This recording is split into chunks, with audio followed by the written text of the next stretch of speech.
Hey YouTubers, how you doing? I was wrong. It's not called the Weber Smoky Joe. It's called the Little Joe. But I'm gonna start the chimney starter here to get the charcoal going. Okay. Here we go.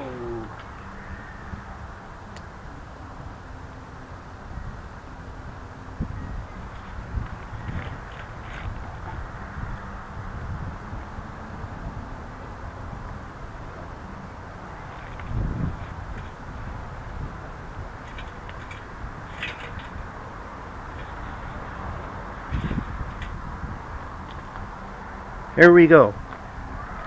Now we got fire in the hole.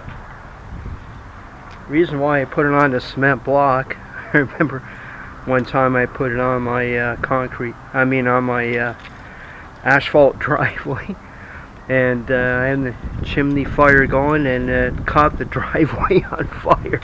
So don't do that.